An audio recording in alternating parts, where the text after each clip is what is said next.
Suzanne stood at the daycare counter, pen in hand, about to sign Leo out for the day. Her phone buzzed. She glanced at the screen, expecting a text about dinner. Instead, it read, "Moving to Spain with Jackie. I've transferred our savings to my private account. Good luck paying rent." Her hand froze mid-signature. The blood drained from her face. Leo tugged at her sleeve, his voice cheerful. "Mommy, did you bring my dinosaur snacks today?" She swallowed the scream rising in her throat and forced a smile. "Of course, sweetie." She completed the form, grabbed his backpack, and typed a reply with shaking fingers. "Thanks for the update." 3 simple words hiding the chaos erupting inside her. As they walked to the car, she kept her head high. She would not fall apart. Not here, not now. I'm Suzanne, mother, editor, and the woman who turned a betrayal into a courtroom reckoning. Ever been discarded like you didn't matter, only to rise stronger? Suzanne Mitchell was 37, a seasoned book editor living in Chicago, with a career built on intuition, insight, and long hours refining other people's stories. Ironically, she never imagined the biggest plot twist would be in her own life. 9 years ago, at a publishing conference in New York, she met David Mitchell. He was magnetic, charming, articulate, ambitious. He worked in marketing for a rival publisher and pursued her with relentless intensity, handwritten notes, candlelit dinners, and declarations of forever. Within 6 months, they were married in a modest ceremony overlooking Lake Michigan. The early years felt like a dream. Suzanne was promoted to senior editor, and David found a marketing role in Chicago. They traveled on occasion, bought a cozy condo, and spent lazy weekends strolling through Lincoln Park. When Leo was born 4 years ago, they agreed Suzanne would step back from full-time work to raise him. David promised, "I've got us. You focus on being the best mom." She believed him. At first, the arrangement worked. Suzanne took on freelance projects from home and poured her heart into motherhood. But slowly, the cracks formed. David started staying late at the office more often, claiming the pressure at work was building. Suzanne noticed unexplained charges on their credit card, dinners at upscale restaurants on nights he said he was working late. When she brought it up, David would sigh, irritated. "Networking, Suzanne. Not everything's a conspiracy." Then there was Beatrice, David's mother. From day one, she had looked down on Suzanne. In her eyes, Suzanne was too soft, too independent, too unwilling to follow the script of what a wife should be. During visits, Beatrice made subtle digs, criticizing Suzanne's parenting and praising David's ability to handle real responsibilities. David never defended her, instead brushing it off with comments like, "She's old-fashioned, just ignore her." 2 years ago, David persuaded Suzanne to sell their condo. He said a friend's tech startup was the future, and the equity from their home could be the seed that changed their lives. It's short-term risk for long-term gain, he insisted. Against her better judgment, she agreed. They moved into a rental while he invested $120,000, 0 cents, into the venture. Within 8 months, it collapsed. David blamed the market, his friend's poor leadership, and bad timing. Suzanne wanted to go back to full-time work, but David dismissed the idea. "Leo needs you at home. I'll fix this." Around this time, Jackie entered the picture. David's new administrative assistant. Young, eager, always mentioned in passing. Suzanne noticed the shift. David's tone softened when talking about Jackie, and her name came up more frequently. Suzanne's instincts stirred, but she dismissed them. She wanted to believe in her husband, in their family. Then came the daycare pickup. She was signing Leo out when the text came in. Clinical, cruel. "Moving to Spain with Jackie. I've transferred our savings to my private account. Good luck paying rent." 8 years of shared life dismantled in a single message. Suzanne stood frozen in place as her world collapsed. Leo tugged at her sleeve, oblivious. Her mind reeled not just from the abandonment, but from the realization that David had orchestrated this for months. Their savings, gone. Their marriage, over. Their son, left behind. And Suzanne was left to pick up the pieces. But that was only the beginning. Suzanne drove home with Leo chattering about dinosaurs in the back seat, but her mind was racing. As soon as she settled him in front of his favorite cartoon, she opened her laptop and logged into their joint bank account. Her breath caught in her throat. The balance read just $347.12. She clicked to view transaction history. Every penny of their $42,000 0-cent savings was gone, transferred into a private account under David's name. She stared at the screen, numb. The financial cushion they had spent nearly a decade building had vanished in a single calculated sweep. Her phone rang. It was Beatrice. Suzanne answered, hoping for clarity, perhaps even concern. Instead, Beatrice launched into an angry tirade. "Suzanne, what have you done? David says you're refusing to let him see Leo unless he gives you more alimony. You're threatening him, manipulating him with the child." Suzanne blinked, stunned. "Beatrice, he left. He emptied our accounts. He's in Spain with Jackie." Beatrice scoffed. "Don't lie to me. He showed me the messages." The call ended with Beatrice accusing Suzanne of trying to ruin David's life. That's when it hit her.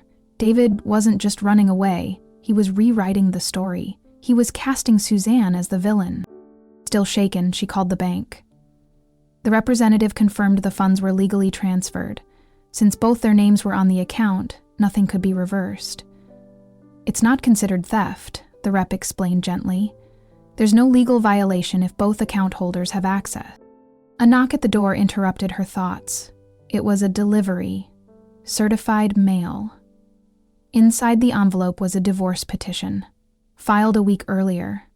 It cited irreconcilable differences and requested full custody granted to Suzanne, with David waiving all visitation and financial obligations. There was also a letter from David's attorney, stating he believed Suzanne had ample financial resources and would not require support. Her hands trembled as she processed the implications.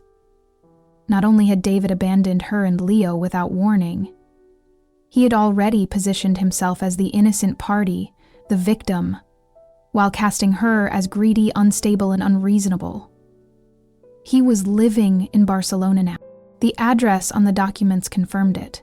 The same city mentioned in the travel guide she had found weeks earlier in his desk. All the pieces aligned. This had been in motion for months. Suzanne sat on the couch, the divorce papers in her lap. Leo wandered over and climbed into her arms, his small face pressed against her chest. "Is Daddy making spaghetti tonight?" he asked. Suzanne felt something sharp pierce her heart. She smoothed his hair and whispered, "Daddy's on a trip." It was the first of many carefully crafted half-truths she'd have to tell. But beneath her heartbreak, something else stirred. Resolve. David had underestimated her. Again. She wiped her tears, held Leo tighter, and silently vowed to fight. If David wanted a war, she would give him one. Not just for herself, but for Leo. And for the truth. 3 days after David's text shattered her world, Suzanne dropped Leo at daycare and drove straight to David's office. A part of her still hoped this was a colossal misunderstanding. But when she asked the receptionist if she could speak with him, the woman's polite expression slipped. "I'm sorry, Mrs. Mitchell, but David no longer works here. He resigned last week." Suzanne blinked. "That's not possible. He was here Monday." The receptionist glanced nervously at her screen. His last official day was yesterday. His resignation was submitted 2 weeks ago. Suzanne walked out of the building in a daze. David hadn't just disappeared, he had vanished with precision. She stepped into the parking lot and called Trevor, David's best friend. "You knew, didn't you?" she asked, voice low and steady. A pause, then a sigh. "He made me promise not to say anything. Said he needed a clean break." Suzanne's stomach twisted. A clean break from his child? Trevor's voice cracked slightly. "He said you'd be better off. Jackie makes him happy." Suzanne hung up, trembling with fury. That night, she began digging through David's abandoned desk, searching for anything that could help her piece together the full betrayal. In the bottom drawer, beneath some old tax documents, she found a birthday card addressed to Beatrice. Inside was a handwritten note from David. "Mom, Thank you for helping with the Barcelona apartment deposit. Jackie and I can't wait to show you around. Love, David. The date was 3 months ago. Beatrice hadn't just known, she had helped fund their escape. Suzanne photographed the card and all surrounding documents. She needed legal guidance. Fast. A friend recommended Vivian Aguilar, a seasoned divorce attorney known for her sharp mind and calm presence. In Vivian's small office, Suzanne laid everything out: the text, the withdrawal, the note, the divorce petition. Vivian listened carefully. He didn't commit a crime. Technically, but courts look very unfavorably on abandonment and financial manipulation like this. Suzanne nodded. I'm not just trying to survive. I want justice. Vivian tapped a folder. First, we gather everything. Every message, receipt, account number, letter, anything that builds the timeline and proves he's evading responsibility. That night, Suzanne returned home and opened David's password-protected laptop. She guessed the code easily. It was Leo's birthday. As she sifted through his files, something caught her eye. In the drafts folder of his email client, she found an unsent message addressed to Jackie. Attached was a resume and an official offer letter for a marketing role at Meridian Global in Barcelona, with a start date just 2 days after his text. Suzanne printed the documents, hands shaking. This wasn't some rash decision. David had planned everything: his job, his departure, even the narrative he would tell others. But now she had her first real piece of evidence, a foothold in the fight ahead. And with Vivian's guidance, she wasn't just reacting anymore. She was preparing. The war David started with a text was about to shift. And Suzanne was done being the one left behind. With the resume and offer letter in hand, Suzanne and Vivian filed for emergency court orders. Their goal? Freeze any remaining marital assets, demand immediate child support, and begin building a case that would hold David accountable for abandoning both his financial and parental responsibilities. The motion emphasized the calculated nature of David's departure, timing the job offer, emptying their joint accounts, and filing for divorce with no intention of shared custody or support. The judge granted a preliminary hearing, setting the stage for their legal battle. 2 days later, an email from David's lawyer arrived with a condescending offer: $5,000, 0 cents in total settlement, with no further obligations. They're testing your desperation, Vivian said, scanning the message. Don't respond. Let them think we're still scrambling. Suzanne nodded, her jaw clenched. She wouldn't give them the satisfaction of seeing her flinch.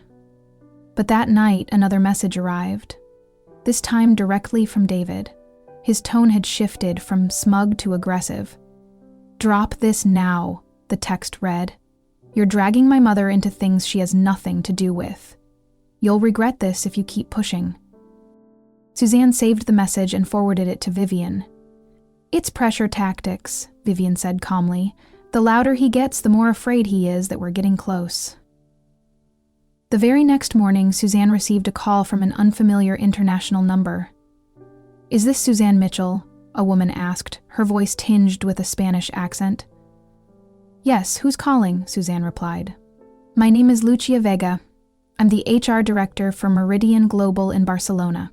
I wanted to inform you that Mr. Mitchell is no longer employed with our company. He was terminated yesterday. Suzanne blinked in confusion. Terminated? Why? Lucia hesitated. We received an email from someone claiming to be you, listing serious allegations against Mr. Mitchell. Custody issues, pending legal action in the United States. Company policy requires full disclosure of legal complications. Since he failed to provide that, we had no choice but to terminate his contract. Suzanne's mind reeled. Ms. Vega, I never sent any email to your company. And there was a pause. But the email came from your name and was signed as you. It even included documents, court filings, tax statements, proof of identity, quite detailed. Suzanne's blood ran cold. Can you forward it to me? Minutes later, the email appeared in her inbox, and her hands began to shake. It was indeed signed with her name, but its contents were a twisted collection of half-truths, aggressive threats, and confidential attachments she had only shared with her attorney or had stored in her apartment. Only one person outside her legal team had accessed those documents, Beatrice, during her brief visit under the guise of support.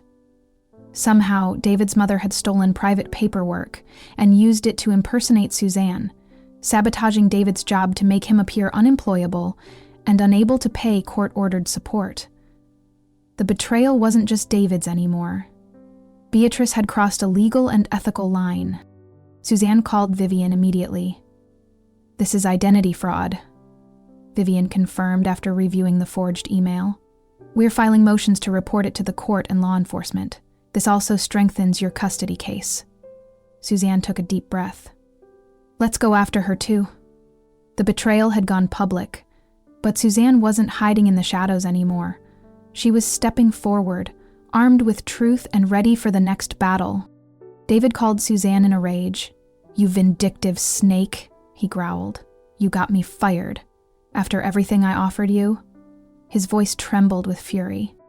"It wasn't me," Suzanne said calmly. "It was your mother. She impersonated me, used documents she stole from my apartment, and sabotaged your job. I have the email." There was a long pause on the line. "That's ridiculous. Why would she do that?" "To make you look incapable of paying support, so the judge wouldn't enforce the order." "You're lying." "Look at the attachments. She sent court documents only I had. She accessed my apartment. Who else could have done it?" Another long silence. "I'll call you back," David muttered before hanging up. Suzanne knew the silence meant only one thing. He believed her. Fueled by fresh momentum, she contacted Trevor again, David's oldest friend. "I need to know everything," she said, her voice hard, "for Leo." Trevor exhaled. David mentioned offshore accounts, one in the Caymans. He said his mom helped set it up years ago. I didn't think he'd actually use it to disappear. "Do you know the bank name?" "First Caribbean International." "That's all I remember." "I'm sorry." It was enough. Suzanne recalled David's favorite password formula, combinations of Leo's birthday and their wedding anniversary. She tried accessing his cloud storage with 3 variations. The third one worked. Her heart pounded as she opened the files. Dozens of folders meticulously documented David's escape. There were screenshots of wire transfers, communications with Beatrice, and spreadsheets labeled Spain budget and custody strategy. In one PDF titled Custody Prep, David had outlined a plan with Beatrice to paint Suzanne as unstable, citing her past postpartum depression. "Build a narrative that Leo is unsafe with her alone," one note read. "Focus on mental health history, push for sole custody once we establish residency in Spain." She stared in disbelief. Everything she had feared, every creeping suspicion, was laid out in cold, strategic language. 2 nights later, Suzanne received an unexpected call. "Jackie." "David's spiraling," Jackie said, her voice shaken. "He found out about the frozen account and lost it. He says he's flying back to Chicago tomorrow." "Why are you warning me?" "Because I didn't sign up for this. He's hiding money from me too. He has another account. Said his mother doesn't even know about it." Suzanne narrowed her eyes. "Why are you really calling?" "I want protection. If I give you everything, bank statements, account details." "Can I avoid legal trouble?" Suzanne consulted Vivian, who agreed. "If she signs a sworn affidavit and provides full documentation, we can offer to shield her from liability." Jackie sent over documents showing over $200,000 0 cents in a Liechtenstein account under David's name. Vivian filed an emergency restraining order immediately. The next day, when David landed in Chicago, airport security detained him on the spot. He was served with the restraining order and summoned to appear in court the following morning. He called Suzanne from the airport holding Ruth. "What the hell is this? I came back to fix things." "A one-way ticket and no hotel reservation," she said coolly. "You came back to intimidate me. The court will hear about it tomorrow." In court, David looked disheveled and exhausted, his lawyer clearly hired in a rush. Barely kept pace as Vivian presented their case. She began with the bank records from the Cayman account, then revealed the email fraud perpetrated by Beatrice. She submitted the full contents of David's cloud storage financial records, strategic custody plans, and incriminating messages with his mother. But the final blow came when she presented Jackie's affidavit and bank statements. This woman was recruited to assist in the concealment of marital assets. Her sworn testimony confirms an ongoing effort to mislead this court and strip my client of rightful custody and support. David squirmed in his seat. Vivian paused, then held up the most damning document, the custody strategy plan. In it, the father and his mother detail a deliberate effort to exploit my client's history of postpartum depression to fabricate an instability narrative for future custody challenges. They intended to erase her from her son's life. The judge leaned forward, expression grave. Your Honor, we are requesting the following: full legal and physical custody to my client, supervised visitation for the father, immediate freezing of all offshore assets, and referral to the district attorney for investigation into identity fraud and conspiracy. David's attorney attempted to deflect blame onto Suzanne, arguing she had forced David into extreme action. But the judge raised a hand. Enough. I've seen the evidence. Your client has not only abandoned his responsibilities, he's conspired to destroy the other parent's standing through deception and illegal tactics. The gavel came down hard. All assets frozen, full custody granted to the mother, visitation supervised. Court will pursue criminal review of all parties involved. For the first time since David's text, Suzanne felt the scales begin to balance. David's fall was swift and public. The court had confiscated his passport pending resolution of the financial investigation, effectively stranding him in Chicago. He was no longer the confident marketing executive who had once breathed through publishing conferences with charm and charisma. Word of the court case spread quickly through industry circles. Colleagues he once boasted about now distanced themselves. No firm wanted to be associated with a man whose name was tied to international asset concealment, identity fraud, and abandonment of his child. His attempts to re-establish himself professionally failed one after another. He applied for roles outside publishing, but background checks and online search results made it impossible to escape the digital shadow of his own actions. The man who had once prided himself on reinvention found himself boxed in by the very story he tried to control. Beatrice fared no better. The forged email to David's former employer, her impersonation of Suzanne, and her complicity in hiding financial assets led to a formal investigation. Though she narrowly avoided jail time through a plea deal, the damage to her reputation was irreversible. Her social world, book clubs, fundraisers, and private luncheons, turned cold. Friends she'd known for decades began to question her judgment, her ethics, even her maternal instincts. The woman who had always looked down on Suzanne was now whispered about in country club corridors. Jackie, granted immunity for her cooperation, quietly slipped back to Spain. Her name was never dragged through court proceedings, and her final statement proved pivotal in securing Suzanne's legal victories. But her future with David was irreparably shattered. Whatever dreams she had of a fresh start dissolved when she realized he had hidden money from her too. Suzanne never heard from her again. David, stripped of both professional status and parental credibility, made little effort to engage in Leo's life. The court had allowed him supervised visitation, but months passed with only occasional, half-hearted inquiries through his lawyer. Suzanne didn't push. She focused on stability, consistency, and healing. She and Leo moved into a modest but cheerful condo, purchased with the recovered assets. The dinosaur-themed bedroom she decorated for him became a safe space, where bedtime was filled with stories and security, not uncertainty.